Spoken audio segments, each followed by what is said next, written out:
ഭയങ്കര ഇൻട്രൊഡക്ഷൻ ആയിരുന്നു കേട്ടോ. എനിക്ക് ഇതുവരെ അങ്ങനത്തെ ഒരു നല്ലൊരു ഇൻട്രൊഡക്ഷൻ കിട്ടിയിട്ടില്ല. Thank you so much.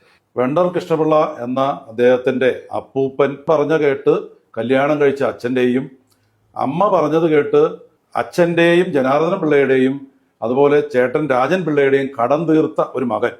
അത് 40 കോടി രൂപയുടെ കടമാണ് അദ്ദേഹം തീർത്തത്.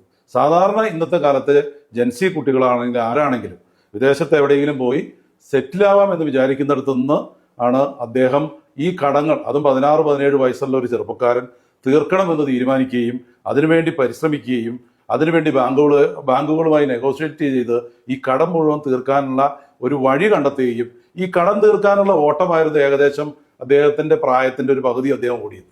ഇന്ന് അദ്ദേഹം ഏകദേശം ഈ കേരളത്തിലെ ഏറ്റവും വലിയ സമ്പന്നനാണ്.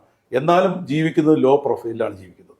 ഇത് നമ്മുടെ കുട്ടികൾക്ക് ഒരു കടം കയറിയാൽ എങ്ങനെ ഇത് ഓവർകം ചെയ്യാം, എങ്ങനെയാണ് ഇത് മുന്നോട്ട് കൊണ്ടുപോകുന്നത് എന്ന് ഒരു സക്സഷൻ പ്ലാൻ എന്ന രീതിയിൽ തലമുറകൾക്ക് കൈമാറാവുന്ന ഒരു വലിയ പുസ്തകം. അതായത് കേരളത്തിലെ പൊതുവിദ്യാഭ്യാസ വകുപ്പ് ഇദ്ദേഹത്തിന്റെ ജീവിതകഥ കുട്ടികളെ, ഈ ഓൺട്രപ്രണർഷിപ്പ് പഠിപ്പിക്കുന്ന കുട്ടികളെ പഠിപ്പിച്ചു കൊടുക്കേണ്ടതിന്റെ ആവശ്യകത ഈ ഇദ്ദേഹവുമായി സംസാരിക്കുമ്പോൾ നിങ്ങൾക്ക് ഓരോരുത്തർക്കും മനസ്സിലാകും.